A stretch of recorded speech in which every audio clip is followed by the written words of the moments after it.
ನನ್ನೆಲ್ಲ ಪ್ರೀತಿಯ ವೀಕ್ಷಕರಿಗೆ ನನ್ನ ಪ್ರೀತಿಯ ನಮಸ್ಕಾರಗಳು. ನಮ್ಮ ಚಾನಲ್ನ ಇದೇ ಮೊದಲು ನೋಡ್ತಿದ್ದೀರಾ ಅಂದರೆ ದಯವಿಟ್ಟು ಸಬ್ಸ್ಕ್ರೈಬ್ ಮಾಡ್ಕೊಳ್ಳಿ ಫ್ರೆಂಡ್ಸ್. ಮುಂಚೆಯಿಂದ ನೋಡ್ತಾ ಇದ್ದೀರಾ, ಇನ್ನೂ ಸಬ್ಸ್ಕ್ರೈಬ್ ಮಾಡ್ಕೊಂಡಿಲ್ಲ ಅಂದರೆ ದಯವಿಟ್ಟು ಸಬ್ಸ್ಕ್ರೈಬ್ ಮಾಡ್ಕೊಳ್ಳಿ ಫ್ರೆಂಡ್ಸ್, ಸಪೋರ್ಟ್ ಮಾಡಿ. ಲಿಂಗವೇ ಜಂಗಮನ ರೂಪದಲ್ಲಿ ಮನೆಗೆ ಊಟಕ್ಕೆ ಬಂದಿರುವಾಗ ದೇವರ ಕೋಣೆಯಲ್ಲಿ ಲಿಂಗ ಪೂಜಿಸುವುದು ಸರಿಯೇ?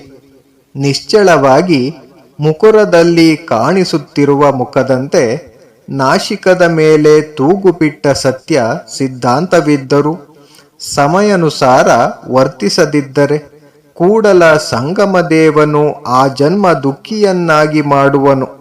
ಮಹಾಮೌನಿಯಾದ ಮಹೇಶ್ವರ ಲಿಂಗಕ್ಕೆ ಪೂಜೆಯನ್ನು ಯಥಾಶಕ್ತಿ ಮಾಡಬಹುದು. ಆ ವಸ್ತು ಬೇಕು, ಈ ಮೃಷ್ಟಾನ್ನ ಬೇಕು ಎಂದು ಬೇಡದ ಭಕ್ತನಿಗೆ ಸುಖ ಸಂಪತ್ತು ಕೊಡುತ್ತದೆ. ಆದರೆ ಏನು ನೀಡಿದರೂ ಎಷ್ಟು ಕೊಟ್ಟರೂ ಭಕ್ತನ ಹೃದಯವನ್ನು ಪೀಡಿಸಿ ದಣಿಸುವ ಜಂಗಮ ಮನೆ ಬಾಗಿಲಿಗೆ ಬಂದರೆ ಅವನಿಗೆ ಭಿಕ್ಷೆ ನೀಡುವುದು ಸುಲಭದ ಮಾತಲ್ಲ. ಕಲ್ಲನಾಗರ ಪೂಜಿಸಿ ಹಾಲು ಸುರಿದರೆ ಅದು ಬಲಗೊಂಡು ಹರಿದಾಡಬಹುದೇ? ಉಣ್ಣದ ಲಿಂಗಕ್ಕೆ ಪಂಚಪಕ್ವನ್ನ ಮಾಡಿ ನೈವೇದ್ಯ ಮಾಡಿದರೆ ಅದರ ವಾಸನೆಯನ್ನು ಕೂಡ ಸವಿಯದು.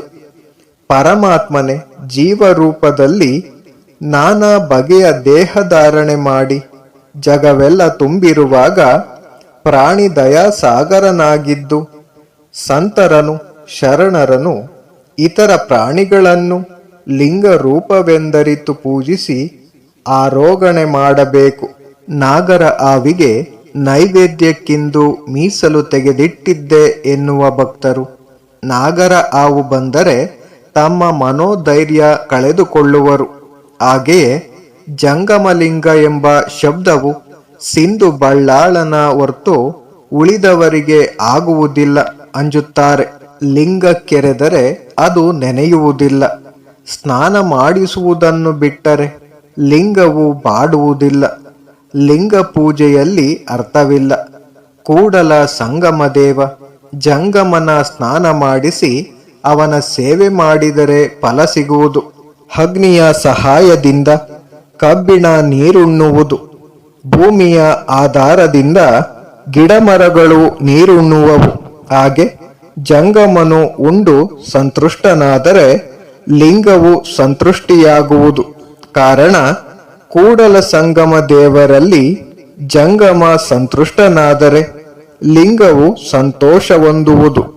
ಯಾವುದೇ ವಸ್ತುಗಳನ್ನು ಏರಿಕೊಂಡು ಹೋಗುವಾಗ ಜಾಕತಿಯನ್ನು ಕೊಡದೆ ಹೋಗಬಾರದು. ಕಳವು ಮಾಡಿದ ಹಣ ಶರಣರ ಸೇವೆಗೆ ಯೋಗ್ಯವಲ್ಲ. ಕಳ್ಳ ಹಣವು ಶರಣರಿಗೆ ಸಲ್ಲಬಾರದು. ಭಕ್ತಿಯುಳ್ಳವರು ಜಂಗಮನಿಗೆ ತಮ್ಮ ಸೇವೆಯನ್ನು ಅರ್ಪಿಸಬೇಕು. ಅನೇಕ ರೀತಿಯಿಂದ ಲಿಂಗ ಪೂಜೆ ಮಾಡಿರುವ ಎನ್ನುವವರೆಲ್ಲರೂ ಕೇಳಿರಿ.